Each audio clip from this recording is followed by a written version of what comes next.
Ordinary mind అంటే మనసు దేనితో పోల్చారు? అద్దంతో పోల్చారు. అద్దం మీద దుమ్ము పడింది.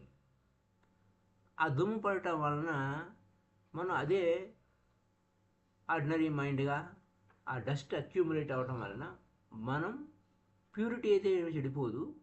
కాకపోతే ఈ డస్టే మనం అనుకుంటున్నాం. అది వచ్చిన గొడవ. సరే, ఇక్కడ కోరిక అనేది, డిజైర్ అనేది మనల్ని ఏ విధంగా గుప్పెట్లో ఉంచుకుంటుంది? అలా ఉంచుకున్నప్పుడు మనం డిస్టర్బెన్స్ అవుతాము. ఆ అవడం అనేది న్యాచురల్, సహజము, అదేం అసహజం కాదు. ఆ డిజైర్ అనేది ఎప్పుడైతే మనల్ని దాని గుప్పెట్లో ఉంచుకుందో, కోరిక లేదా ఎమోషన్, ఆ ఎమోషన్ ఆ మూడ్స్ మన గుప్పెట్లో ఉంచుకుందో, ఆ మనసు అలలు అలలు అలలు వస్తాయన్నమాట. సముద్రంలో అలల్లాగా అలా వస్తాయి, లేదా రెపరెపలాడుతూ ఉంటుంది. ఆ విధంగా అలలు చాలా వస్తూ ఉంటాయి ఆ మనసు అనేటువంటి ఆ సర్ఫేస్ మీద, ఆ ఆ తలం మీద. ఈ కోరిక మనల్ని ఎక్కడికో లాక్కుని వెళ్ళిపోతుంది. అయితే కోరిక సహజంగా ఎక్కడికి తీసుకెళ్తుందంటే భవిష్యత్తులోకి తీసుకెళ్ళిపోతుంది. అది ఎక్కడి నుంచి మొదలవుతుంది అంటే గతం నుంచి ఆ కోరిక పుడుతుంది. అది భవిష్యత్తుకు లాక్కెళ్ళిపోతుంది. భవిష్యత్తు దానివలన అంత అసహనంగా ఉంటాం. ఎప్పుడో అది భవిష్యత్తులో సంభవిస్తుంది. ఆ విధంగా ఒక రకంగా రోగగ్రస్తం అవుతాం. ఆ డిజైర్ వలన మనకి రోగం వస్తుంది. మరి అసలు అన్డిస్టర్బ్డ్గా సూత్రం ఏం చెబుతుంది? ఎక్స్ట్రీమ్ డిజైర్ ఉన్నప్పుడు, in moods of extreme desire be undisturbed అంటే డిస్టర్బెన్స్ లేకుండా, ఏ చలనం లేకుండా నిశ్చలంగా ఉండేటువంటి స్థితిలో ఉండాలి అని. అది ఎలా సాధ్యమవుతుందండి? కోరికంటేనే డిస్టర్బెన్సు. ఏ విధంగా డిస్టర్బ్ లేకుండా ఎలా ఉండాలండి? పైగా మేము ఎక్స్ట్రీమ్ మూమెంట్స్ అంటున్నారు అంటే ఆ తారాస్థాయికి, పతాక స్థాయికి వెళ్ళిపోయినది అని. దానికి మనము కొన్ని ఎక్స్పెరిమెంట్లు చేయాలి, ప్రయోగాలు చేయాలి. అప్పుడే ఈ యొక్క సూత్రం అవగాహన అవుతుంది. అసలు దీని మీనింగ్ ఏమిటి అనేది అర్థమవుతుంది. ఇప్పుడు మొట్టమొదటిగా కోపం వచ్చింది. కోపం అనేది మరి ఆ డిజైర్ ఎలా అవుతుంది? రాదు కదా. మరి దీనికి ఇలా ఎందుకు పేరు పెట్టారు? ఈయన కోపం అనే ఉదాహరణ ఎందుకు చెప్తున్నారు అంటే ఎమోషన్స్, భావావేశాలు, ఇవన్నీ కూడా డిఫరెంట్గా మనకు కోపం ఎందుకు వస్తుంది అనే దానికి కారణాలు ఉంటాయి కదా. కొన్ని కోరికలు తీరకపోతే కోపం వస్తుంది. సరే, కోపం వచ్చింది. కోపం వచ్చినప్పుడు దాని గుప్పెట్లో అది అది మనల్ని ఏం చేస్తుంది? తన గుప్పెట్లోకి రాకుంటుంది. టెంపరీగా మనం పిచ్చోళ్ళం అయిపోతాం. దాని అధీనంలోకి వెళ్ళిపోతాం. మనం అక్కడ ఉన్నాం. మన సెన్సెస్, మన ఇంద్రియాలు మన కంట్రోల్లో ఉండవు. సడన్గా గుర్తొస్తుంది. ఏమని? ఇప్పుడు సూత్రం చెప్పారు కదా, నేను డిస్టర్బెన్స్ లేకుండా ఉండాలి.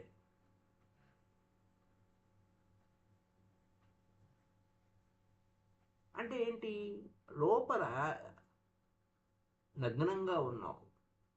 ఈ లోపల ఏ దుమ్ము లేదు. కానీ అక్కడ నీ లోపల అయితే నువ్వు అన్డిస్టర్బ్డ్గా ఉండాలి. కానీ జరిగింది ఏమిటి? ఆ కోపం వలన నువ్వు నీ లోపల ఉన్నటువంటి వ్యవహారం బయటకు వచ్చింది. కోపం ఉంది, కానీ నీకు కావాల్సింది ఏంటి? నీ లోపల పైకి కోపం ఉంది, కానీ నీ లోపల కోపం లేని స్థితి, ఏ డిస్టర్బెన్స్ లేని స్థితి ఒకటి నిగూఢం కాదు. కోపం వచ్చిందని తెలుసు నీకు. ఆ కోపం ఎక్కడుంది?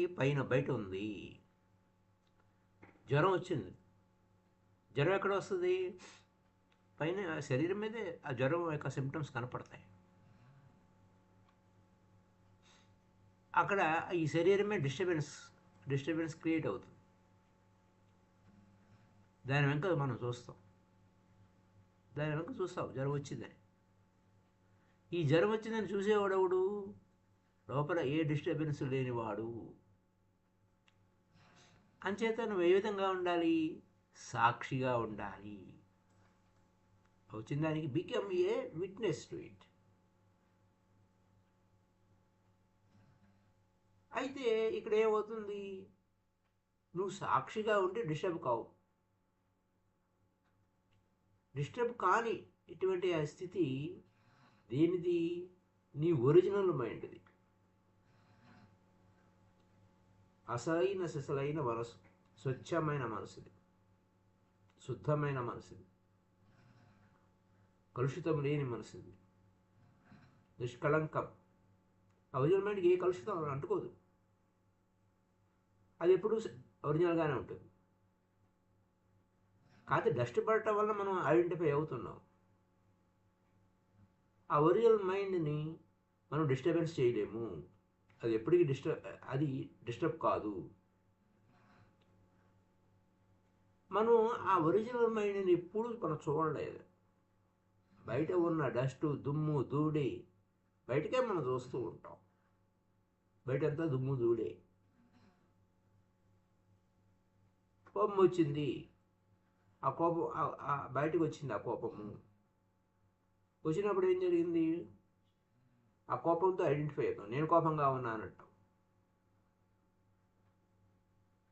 కోపం అయితే మనం మర్చిపోయాం. కోపం అనేది మంది కాదు, అసలు మన ఒరిజినల్ తత్వమే కాదు. అది డిస్టర్బెన్స్ వచ్చింది, లేదా ఆ డిస్టర్బ్ వలన. కానీ మనం ఏమవుతాం? కోపంతో మనం జత కూడతాము, దానితో పనిచేస్తాము.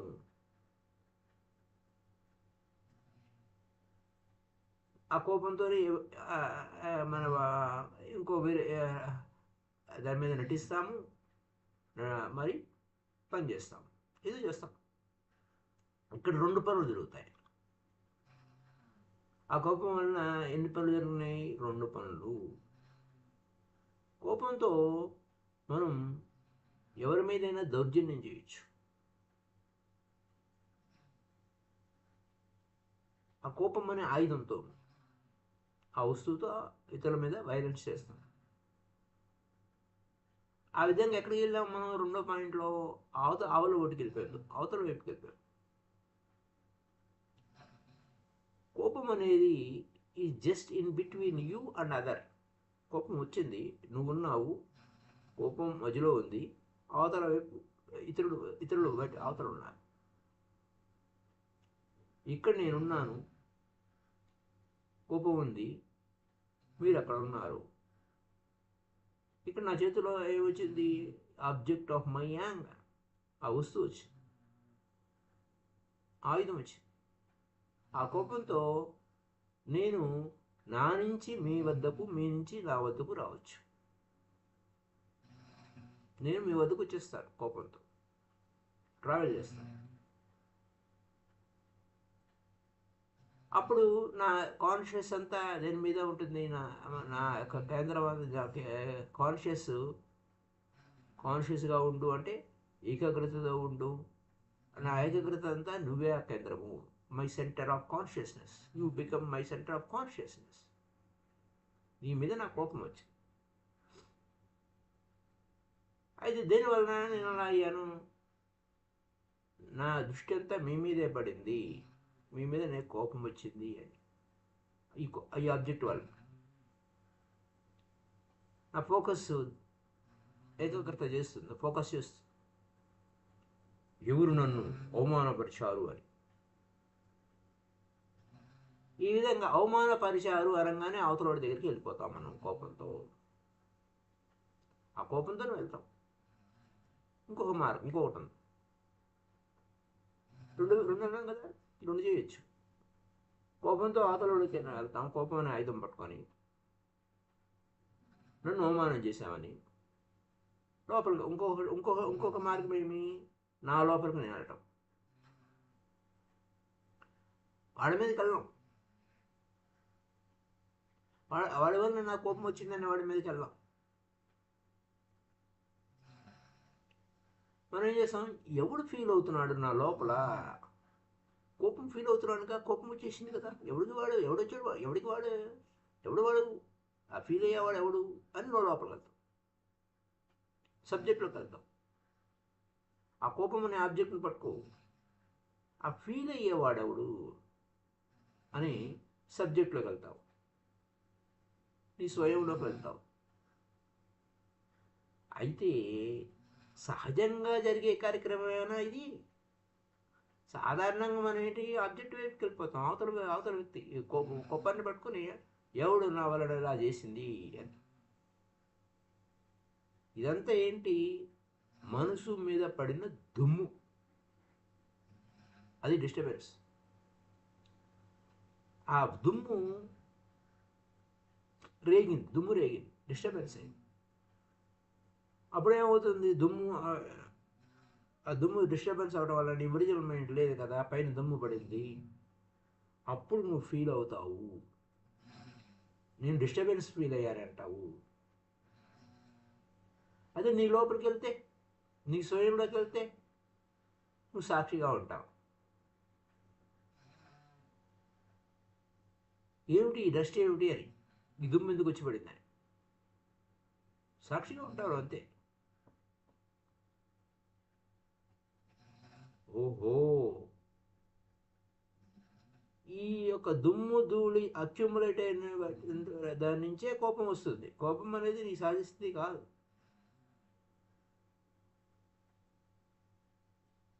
అదే కోపం రావడం సహజమే. ఎందుకని, ఆ దుమ్ము అక్యుములేట్ చేసుకున్నావు కాబట్టి, మనసు డిస్టర్బ్ అయింది కాబట్టి. వాస్తవం ఏంటి, నేను డిస్టర్బ్ కాకూడదు. ఎక్స్పెరిమెంట్ చెయ్యి. ఏదో ఒక కోరిక, ఏ కోరిక అయినా, ఎనీ డిస్టర్బెన్స్ కావాలి నీకు ముందు, దాని మీద ఎక్స్పెరిమెంట్ చేయాలి. కోపం తెచ్చుకొని కాదు, సెక్స్ ఉంది ఊహించుకొని కూడా చేయొచ్చు మనం. అది మనం పట్టుకుంటుంది. మన మనసుకు కోరిక వస్తుంది, మనసులో కోరిక పడుతుంది, సెక్స్ కోరిక. మొత్తం సెక్స్ మనసులో పుట్టినటువంటి ఆలోచనతో శరీరం అంతా అది గ్రిప్లో తీసుకుంది. ఆ సెక్సువల్ ఆబ్జెక్ట్ వైపు పట్టుకొస్తాం. అందుకే యాంగర్ అనేది, కోపం అనేది ఆబ్జెక్ట్ అన్నాం కదా, ఇక్కడ సెక్స్ అనే ఆబ్జెక్ట్. ఏమిటి, ఆ సెక్స్ అనేది ఒక డిజైరు, కోరిక. ఆబ్జెక్ట్ ఉంది, ఆబ్జెక్ట్ మే బి దేర్.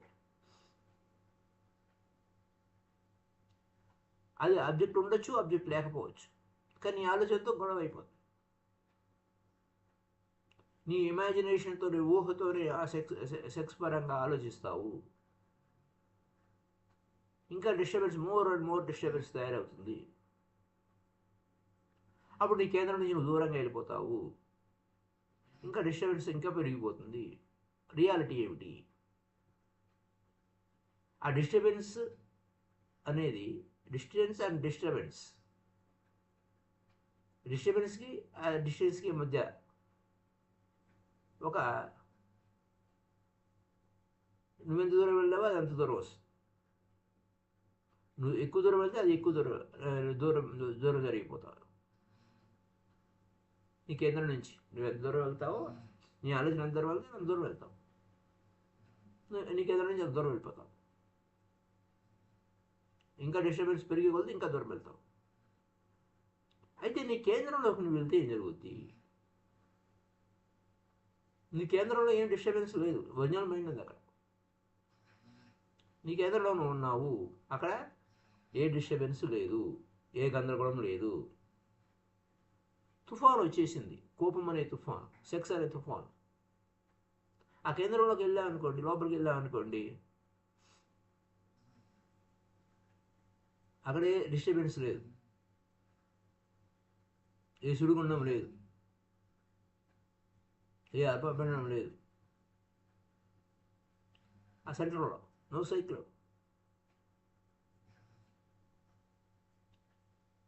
అయితే ఆ సైక్లోన్ కానీ ఏదైనా కానీ కేంద్రం లేకుండా ఏది జరగదు. బయట తుఫాను ఉంది, ఆ కోపం అనే తుఫాను, ఆ సెక్స్ అనే తుఫాను ఉంది. అయితే దానికి కేంద్రం ఉంది. ఆ కేంద్రం సైలెంట్గా ఉంటుంది. నీ లోపల బియాండ్ యాంగర్ లేకుండా యాంగర్ రాదు. ఎందుకంటే అది ఎక్స్ట్రీమ్ ఎండ్ అంటున్నాగా. కోపము లేని స్థితి నుంచి కోపం ఉన్న స్థితి, కోపం లేని స్థితి ఒకటి, విచ్ ఇస్ బియాండ్ యాంగర్. అంటే అసలు ఆ కోపం లేని స్థితిలో ఉన్నావు, కోపాన్ని అధిగమించావు. ఆ స్థితి లేకుండా కోపం అనేది రాదు. గుర్తుపెట్టుకోవాల్సిన విషయం ఏంటంటే ఆపోజిట్ ద్వంద్వాలు అనేవి ఉంటాయి ఆయన. పెద్దానికి ఆపోజిట్ ఉంటుంది. ఈ ఉనికి సర్వస్వం అంతా రాత్రి పగలు లేక కోపం లేని స్థితి అనేది ఉంటుంది. కేంద్రం లేకుండా ఏది ఉండదు. If there are no center within, లోపల సెంటర్ లేకుండా, యూ విచ్ రిమైన్స్ అన్మూవ్డ్, ఇంకా నువ్వేం కదలవు. నీ కేంద్రం లేకపోతే, నీ లోపల సెంటర్ అనేది లేకపోతే, అంటే ఆ ఇరుసు లేకపోతే పైన చక్రం తిరగనట్టుగా పాజిబిలిటీ లేదు కేంద్రం లేకపోతే. If there were no center within you which remains undisturbed, ఇంకా అసలు సెంటర్ అది లేదు, కేంద్రం లేదు, ఇంకా డిస్టర్బెన్స్ ఏం ఉండదు, నో డిస్టర్బెన్స్. దీన్ని మనము విశ్లేషించుకోవాలి. కేంద్రమే లేదు అనుకుంటే డిస్టర్బెన్స్ ఎక్కడ ఉంది? లేదు. ఫీలింగ్ ఎక్కడ ఉంది? లేదు. నీ లోపల ఉన్న దానిలో ఫీలింగ్ సెంటర్ ఉంది. అది లేకపోతే బయట యాక్షన్ లేదు. అయితే అంచేత మనకేం కావాలి? కోపం ఉంది అంటే కోపం లేని స్థితి ఎలా ఉందో కంపారిజన్ కావాలి. ఇంకొక ఉదాహరణ తీసుకుందాం. జబ్బు చేసింది. జబ్బు చేసినప్పుడు వాడికి ఫీల్ అవుతాడు, నాకు జబ్బు చేసింది అనేది ఫీల్ అవుతాడు. ఈ ఫీల్ అయ్యేవాడెవడు? జబ్బు లేని వాడికి జబ్బు అరే జబ్బు బయట వచ్చిందే అని వాడికి తెలుస్తుంది. ఆ సెంటర్లో ఉన్నవాడికి అబ్సల్యూట్ హెల్తీగా ఉంటాడు. ఆరోగ్యం అనేది మన సహజ స్థితి. అసహజ స్థితి రాగానే డిస్టర్బెన్స్ వచ్చింది అని తెలుస్తుంది వాడికి. కంపేర్ చేస్తాం, ఒకదానితో పోలుస్తాం. తలకాయ నొప్పి వచ్చింది అని అంటాం. ఇది ఎలా తెలుస్తుంది నీకు తలకాయ నొప్పి వచ్చిందని? నీకు తలకాయ నొప్పి అనేది లేనివాడికి తలకాయ నొప్పి వచ్చిందని ఆ లేనివాడు చెప్తాడు తలకాయ నొప్పి వచ్చిందని. నువ్వు బయటడు కాదు, లోపల ఉన్నావు సంగతి మాట్లాడుతున్నావు. ఇఫ్ యు ఆర్ ద హెడే, నువ్వే తలకాయ నొప్పి అనుకో, నీ నొప్పి నీకు తెలియదు, నువ్వే తలనొప్పి. కొంతమంది అంటారు డైలాగు, ఏమైంది, ఎందుకు అలా వచ్చిందంటే, ఎందుకు అలా వచ్చిందా, నీ వల్లనే వచ్చింది నీ అనే ఒకరికొకరు ఆరోపణ చేసుకుంటారు. అది వేరే story. If you are the headache, నువ్వే హెడేక్ అంటే నీకు తెలియదు నువ్వే తలకాయ నొప్పి, నీ వల్లే తలకాయ నొప్పి వచ్చిందని. తలనొప్పి ఎందుకు వచ్చిందా అంటే నీ వల్లే తలకాయ నొప్పి వచ్చింది అని వాడికి తెలియదు. కానీ ఎవడో ఒకడు కావాలి, ఆ అబ్జర్వర్ కావాలి, సాక్షి కావాలి. ఆ సాక్షి ఏం చెప్తాడు? నాకు తలకాయ నొప్పి వచ్చింది రో అంటాడు. ఆ నొప్పిని ఫీల్ అవ్వాలి లోపల ఉండేవాడు. Something which is not the ache. నొప్పి లేని వాడికి నొప్పి వచ్చింది, ఆ నొప్పి లేని వాడు చెప్తాడు అప్పటిదాకా నొప్పి లేదు వాడికి, నొప్పి రాగానే చెప్పేస్తాడు. సాక్షి ఉండాలి లోపల. నీకు జబ్బు వచ్చింది, ఫీవరిష్గా ఉంది, జ్వరం వచ్చింది,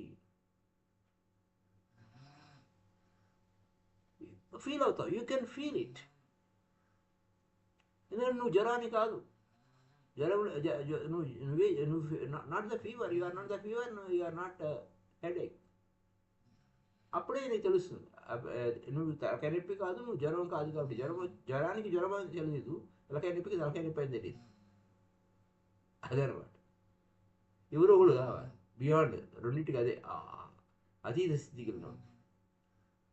అయితే పరస్పర విరుద్ధము, ఉత్తర ధ్రువము దక్షిణ ధ్రువము అన్నట్టుగా కోపం లేని స్థితి.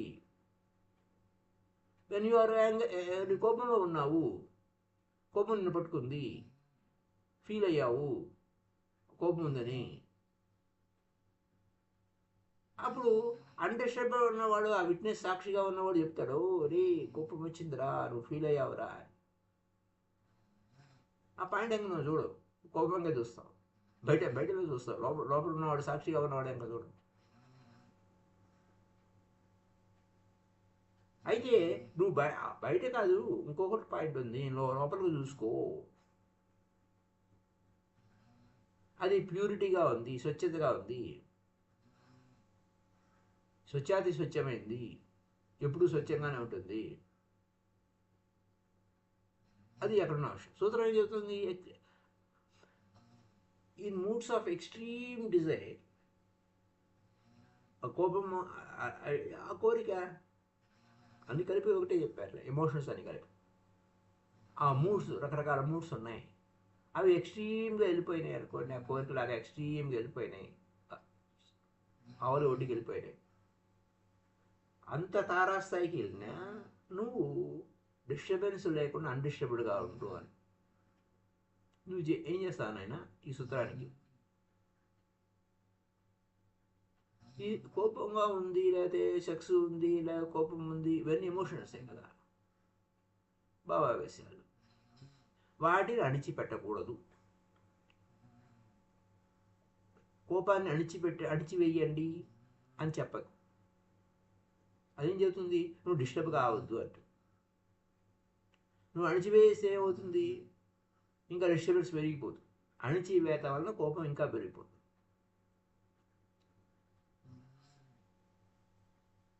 అయితే అది ఒక అణిచివేత అనే ప్రయత్నం చేయటం వలన అది ఒకటి అవ్వబోయి రెండు అవుతుంది. ఒకటి చేయబోయి రెండు చేస్తాం, అంటే డబుల్ అయిపోతుంది కోపం. కోపం ఉంది, ఓకే, ఏం చేయాలి అనే పాయింట్లో తలుపులు మూసేసుకో, కళ్ళు మూసుకో. కోపం ఏంటి అని దాని ఇంకా చూడు, మెడిటేషన్ చేయి, కూర్చో.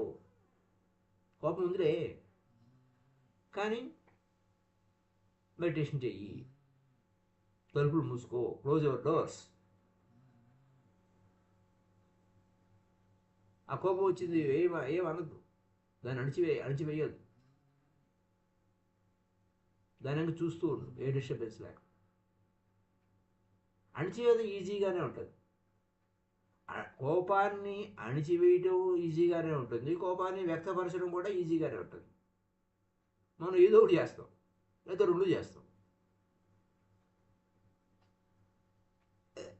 ఎలా చేస్తామంటే రెండు ఎలా చేస్తాము?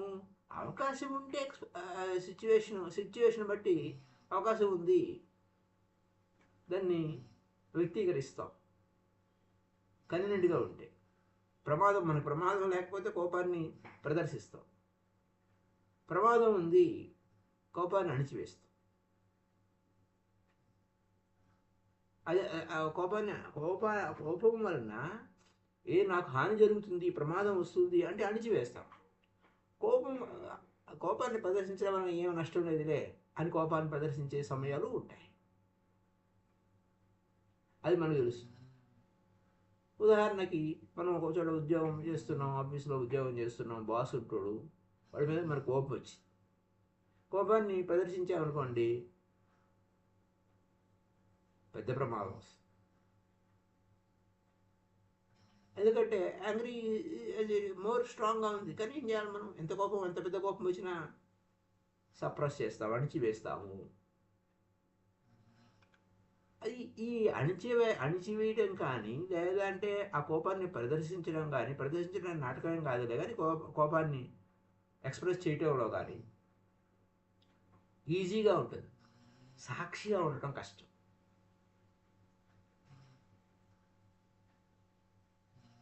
కోప సాక్షిగా ఉండడానికి విట్నెసింగ్ అనేది కష్టము. విట్నెస్ ఏముంటుంది? ఇది కాదు ఇది కాదు ఎక్స్ప్రెస్ చేయదు. సాక్షిగా ఉండేది ఏంటి? కోపాన్ని ప్రదర్శించదు, అణిచివేయదు, రెండు చేయదు. ఊరికి అలా గమ్మున ఉంటాడు.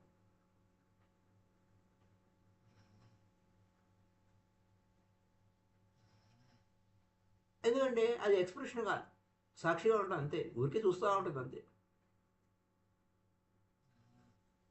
You are not expressing to the object of anger. అంటే ఆ దాన్ని అది నువ్వు ఆ వస్తువుని పట్టుకొని, ఆ ఆయుధం పట్టుకొని ఉండవు. చూస్తూ ఆ ఆయుధం ఉంది పట్టుకొని ఉండవు, ఓకే, అది నేను పట్టుకుంది ఉంది, కానీ అది ఏం చేయకుండా సాక్షిగా ఉంటుంది. బయటికి ఎక్స్ప్రెస్ చేయదు, అణిచివేయదు.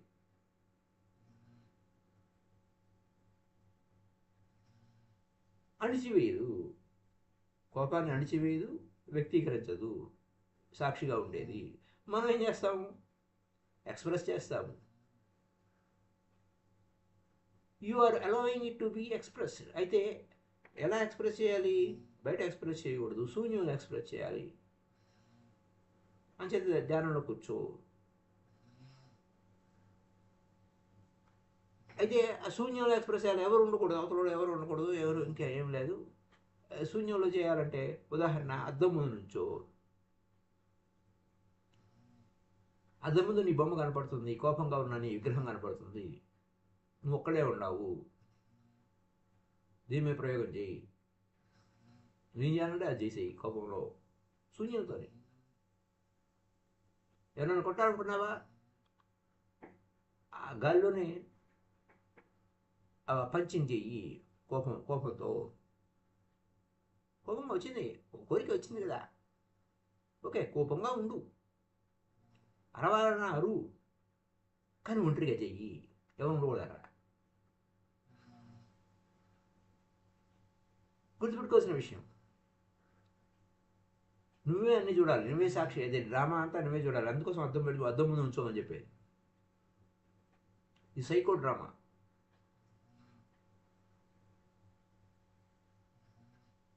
అప్పుడు ఆ కోపంలో నువ్వు ఎవరినో కొట్టాలనుకుంటున్నావు, అద్దంలో చూసుకుంటున్నావు, అలా అలా పంచింగ్ చేస్తున్నావు, నీ బొమ్మ నువ్వే చూసుకుంటున్నావు. ఆ తర్వాత నవ్వు వస్తుంది, ఆ కోపం నుంచి విడుదలైపోతావు.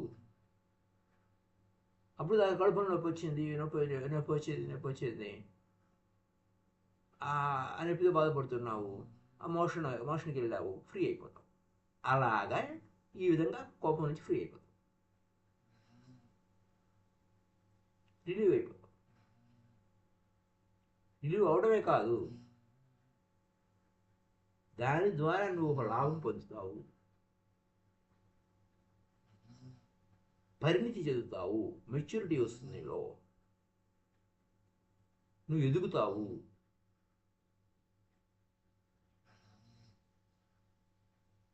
And now you will know that even while you are in anger, there was a center within you. నీ లోపలనే ఉందయ్యా సినిమా, నీ లోపలనే ఎప్పుడైనా కోపం వచ్చినప్పుడు ఈ సినిమా నీకు అర్థమవుతుంది. దాన్ని కోపాన్ని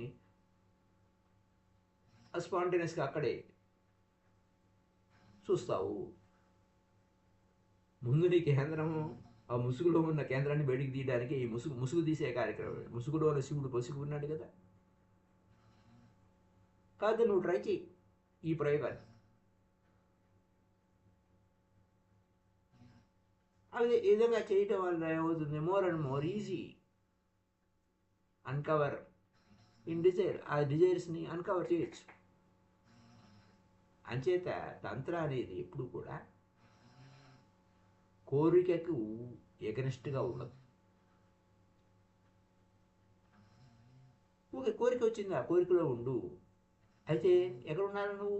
నీ కేంద్రంలోకి వెళ్ళాలి నువ్వు. ఆ కోరిక వలన, లేదా ఆ ఎమోషన్ వలన, లేకపోతే అది దాని వలన, దీని వలన నువ్వు ఎలా ఉండాలి? ఏ డిస్టర్బెన్స్ లేకుండా ఉండాలి. ఆ సెక్స్ను వాడుకో, ఆ సెక్స్లోకి వెళ్ళు, కానీ డిస్టర్బెన్స్ లేకుండా ఉండు, సాక్షిగా ఉండు, డీప్ అబ్జర్వర్గా ఉండు. ఏం జరిగింది కానీ జరిగేదంతా బయటే జరుగుతుంది. నువ్వు కేవలం సాక్షిగా ఉండు, నీ లోపల నువ్వు సాక్షిగా ఉండు, ప్రేక్షకుడుగా ఉండు.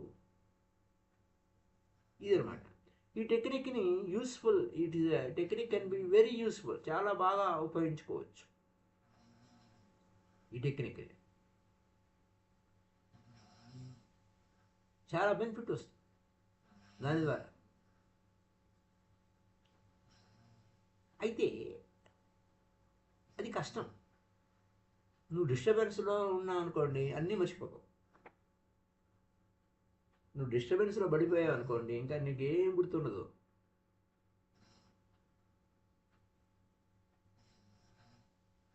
క్రోధోద్భవతి సమ్మోహ అని ఆ మోహంలో పడిపోతావు. Forget everything.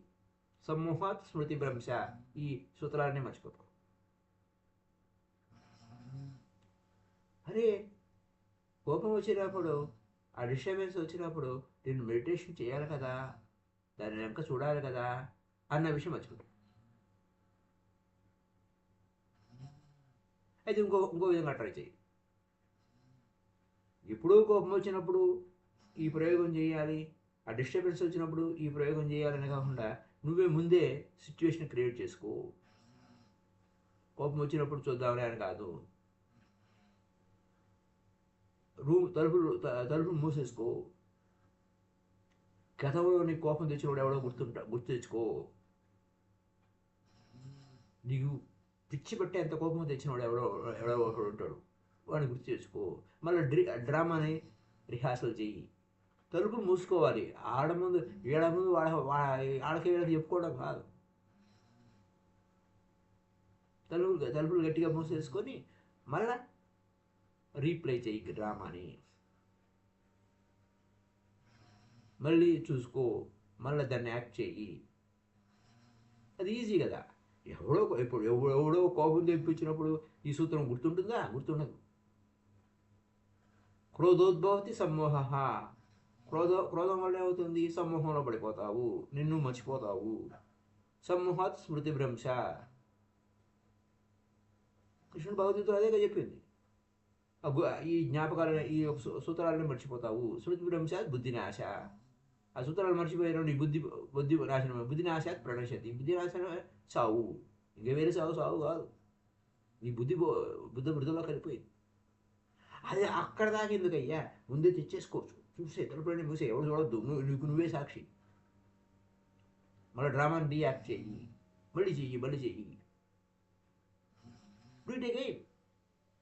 మళ్ళీ అని కదా, అంటే అనేకసార్లు చేయకండి, ఒకసారి చేసి చూస్తే తెలిసిపోతుంది, రిలీవ్ అయిపోతుంది దాని నుంచి.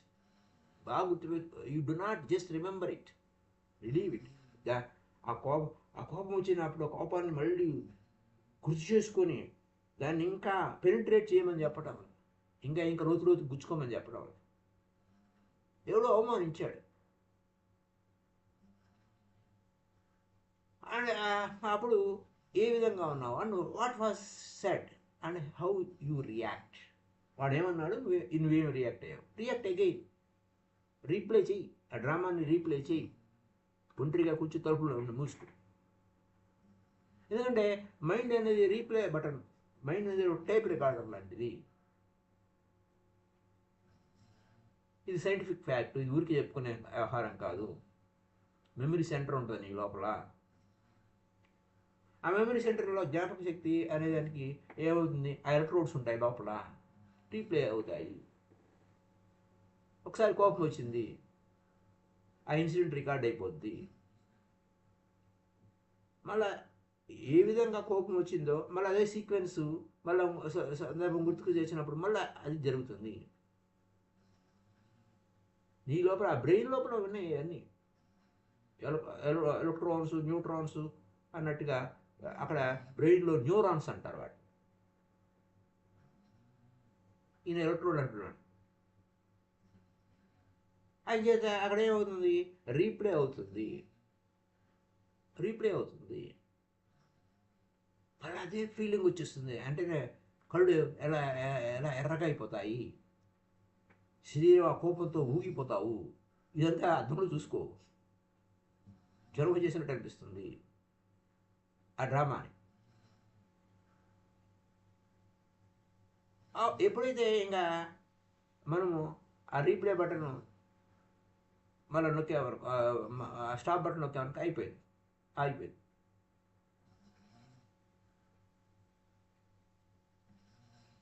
మళ్ళీ నువ్వు దాన్ని మళ్ళీ స్టార్ట్ అన్న వరకు మళ్ళీ మొదలవుతుంది. అంటే మనసు ఒక రికార్డింగ్ మెషిన్ అయినా, ఆ మనసు అంటే ఈ చేసే పని అంతా మెదడును వాడేసుకుంటుంది, ఆ బ్రెయిన్ వాడుకుంటుంది. ఆ బ్రెయిన్లో అంతా రికార్డ్ అయిపోయి ఉంటుంది. అయితే ఇక్కడ ఏమంటున్నాం, మనసే రికార్డింగ్ మెషిన్ అంటాం. కాబట్టి దాన్ని రీప్లే చేయొచ్చు. గుర్తుపెట్టుకో, డోంట్ జస్ట్ రిమెంబర్. ఊరికే గుర్తు చేసుకుని మళ్ళీ మళ్ళీ నువ్వు డ్రామా వేయటం కాదు. ఇప్పుడు అది గుర్తు తెచ్చుకునే దాని నుంచి విడుదలైపోవాలి కదా. మళ్ళీ దాన్ని ఆ సీన్ని రీక్రియేట్ చేసుకో, ఆ అనుభవాన్ని తిరిగి పొందు. మళ్ళీ ఆ మైండ్లో అన్నీ ఉన్నాయి కాబట్టి ఆ ఇన్సిడెంట్ మళ్ళీ నీ వద్దకు తీసుకొస్తుంది. దాంతో మళ్ళీ రీకన్స్ట్రక్ట్ చేసావు, సీన్ రీకన్స్ట్రక్షన్ చేసావు. కాకపోతే ఎలా ఉండాలి, నువ్వు డిస్టర్బెన్స్ కాకుండా ఉండాలి. గతం నుంచి చూసావు, రీప్లే చేయొచ్చు. ఆడ యాక్చువల్ సిచ్యువేషన్ ఏం లేదు, నువ్వు చేయగలవు, నాకు ఆ సామర్థ్యం ఉంది. కోపం వచ్చిన సిచ్యువేషన్ మళ్ళీ తిరిగి యాక్ట్ చేసే సీన్ నీకు తెలుసు. రియల్ సిచ్యువేషన్ ఉన్నప్పుడు కంటే రియల్ సిచ్యువేషన్ ఉన్నట్టు ఫీల్ అయిపోతాం. ఈ విధంగా ప్రయోగం చేస్తే ఏ కోరిక మీదైనా ప్రయోగం చేయొచ్చండి. ఎవ్రీ డిజైర్ మళ్ళీ దాన్ని తిరిగి ఆ గతం నుంచి తీసుకొచ్చి చూడొచ్చు. ఎందుకంటే ప్రతి ఆ బ్రెయిన్లో ఆ గాడి ఏర్పడుతుంది. ఆ గాయం ఎప్పుడైతే ఆ గీత పడింది, ఆ గీత హీలింగ్ అవ్వాలి. ఆ గాయాలు ఉన్నాయి అలాగే. మళ్ళీ జస్ట్ పుణ్యం మీద కారం చల్లంటే ఆ కారం చల్లితే చాలు మళ్ళా. అయితే ఇఫ్ యూ రీఎనాక్ట్ దెమ్, అప్పుడు ఏం జరుగుతుంది, బడ్డలు ఉండదు. అక్కడ నువ్వు పూర్వం ఇన్కంప్లీట్ చేసావు, అక్కడ ఇక్కడ ఎప్పుడైతే ఇక్కడ కంప్లీట్ మరి దాన్ని తిరిగి గుర్తు చేసుకున్నావు, ఆ గతం నుంచి విడుదలైపోతావు. మైండ్ ఫ్రెష్ అయిపోతుంది. ఆ దుమ్ము వదిలేస్తావు, దుమ్ము దులిపేస్తావు. గుర్తుపెట్టుకోవాల్సిన విషయం ఏంటంటే, నీ గతాన్ని ఎందుకు పునః స్మరణ చేసుకున్నావు అంటే, అది అక్కడ ఏలాడుతూ ఉంది. ఉదాహరణకి ఎవరినో చంపాలనిపించింది, లేదా ఎవరినో ప్రేమించాలనిపించింది, ఇది చేయాలి అది చేయాలనిపించింది. అది అసంపూర్ణంగా ఉంది. ఆ అసంపూర్ణంగా ఉన్నదాన్ని ఇప్పుడు మళ్ళీ తిరిగి ఆ డ్రామాని, మళ్ళీ ఆ సైకో డ్రామాని ఇక్కడ మొదలెట్టాం. ఆ మనసులో ఆ మేఘం అలా ఎలాడుతూ ఉంది. దాని యొక్క ప్రభావం ఏమో పడుతుంది, ఏదైనా పని చేసేటప్పుడు దాని మీద ప్రభావం పడుతుంది. దాన్ని ఏమో అదేమి ఆ మేఘం ఏమి చెల్లాచెదురు కాలే. ఆ ట్రాక్ వెనక వెళ్ళు, అది అలా అసంపూర్ణంగా ఉంది. మళ్ళీ ఆ గాయాన్ని చూడు, ఆ గాయం ఇంకా పచ్చగానే ఉంది, అదేం ఎండిపోలేదు. ఇంకా గాయంగానే ఉంది. అప్పుడు నువ్వు ఈ విధంగా రీయాక్ట్ చేస్తే హీలింగ్ కావాలి, హీలింగ్ అవుతుంది. అప్పుడు నువ్వు పరిపూర్ణంగా ఉంటావు, ఈ డిస్టర్బెన్స్ లేకుండా ఎలా ఉండాలి అనే దానిలో చేస్తావు. ఇదంతా ఏంటంటే డూయింగ్ ఈజ్ ఓన్లీ నోయింగ్, అంటే చేస్తేనే తెలియకూడదు. ఈ డిస్టర్బ్ కాని ఇటువంటి స్థితికి మనం వెళ్ళటం, ఇది ఒక అద్భుతమైన ప్రయోగం. సో మరిన్ని విషయాలు రేపటి ఎపిసోడ్లో తెలుస్తుంది. It become a long episode. బుద్ధుడు ఏ విధంగా బయటకు వచ్చాడు అనే విషయాలు కూడా ఉంటాయి, రైట్? గుజ్జీఫ్ ఏ విధంగా వాడాడు రేపు చెప్పుకుందాం. ఈ టెక్నిక్ ఇదే టెక్నిక్ని గుజ్జీఫ్ ఎలా వాడారు, గుజ్జీఫ్ ఏ విధంగా వాడాడు సిచ్యువేషన్ని, అలాగే బుద్ధుడు ఏ విధంగా వాడాడు, వెస్ట్లో ఈ టెక్నిక్ థెరపీగా ఎలా వాడతారు, సైకోడ్రామాగా ఈ టెక్నిక్ని వాడి, అలాగే బుద్ధుడు ఏ విధంగా వాడాడు ఈ యొక్క విషయాన్ని అనే విషయాలని గుజ్జీఫ్ గురించి కొంచెం ఎక్కువగా చెప్పుకున్నా, బుద్ధుడి గురించి తక్కువగా చెప్పుకున్నా, మొత్తానికి ఈ సినిమా మనకి అర్థమవుతుంది. అది అక్కడున్న విశేషం. So thank you very much my dear friends. Happy day to you all. Kindly like this video and share this video to all.